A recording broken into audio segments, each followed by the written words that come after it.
Timo Makinen Ford Escort drifts out of a left-hander at Bramham Park. It is speed tests like this at a stately home near York which decide the winner of the RAC rally. Stig Blomqvist, SAAB 96. Walter Rohrl, Opel Ascona. Roger Clark, Escort RS 1600. Ford were trying to win the RAC for the third year running.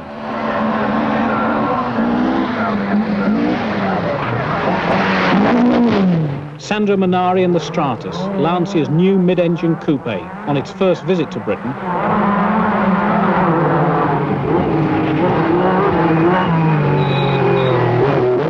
Pairing the Wolfridson with a heavy but quick Volvo 142.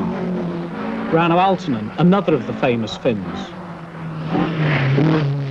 Bjorn Waldegaard, Toyota Corolla.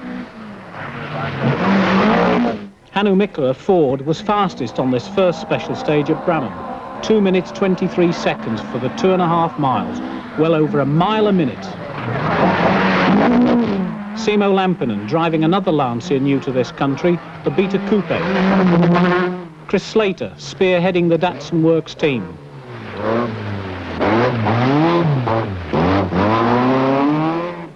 Nigel Rocky, Escort 46, gave a superb performance, climbing up to 5th place until rolling just before the finish.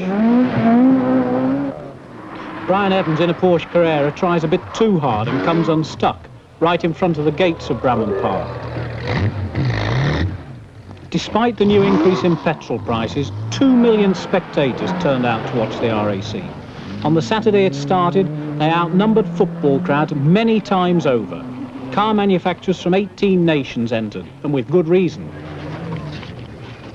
It's impossible with the time schedules to do a major refit on the rally. If something snaps, rattles or pops in the engine, you've had it. But you can change brake pads, you can do minor things to keep the car going. And of course you can give the drivers a psychological boost. If a driver comes into a service point and he's got a squeak that's worrying him, well, I've got a mechanic who'll then get under the car, shake a few spanners about, not actually touch anything. It doesn't matter, the driver feels that something's been done and will go quicker. The mechanics also will have fuel available because it's obviously better to keep the cars as light as possible on these stages. You don't want to go with a full tank. So at the end of the stage there'll be a mechanic with some petrol to take the car onto the next garage to get the tank properly filled. And also tyres are important, so the mechanics will have different tyres. If they've come off a forest stage onto a tarmac stage, they'll put a different sort of tyre on to do a better time.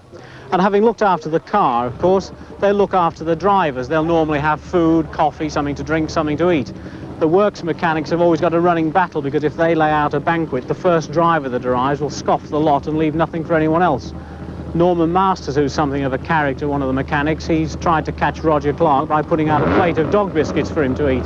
Roger, all he did was scoff the lot and then drove elegantly on. Yep.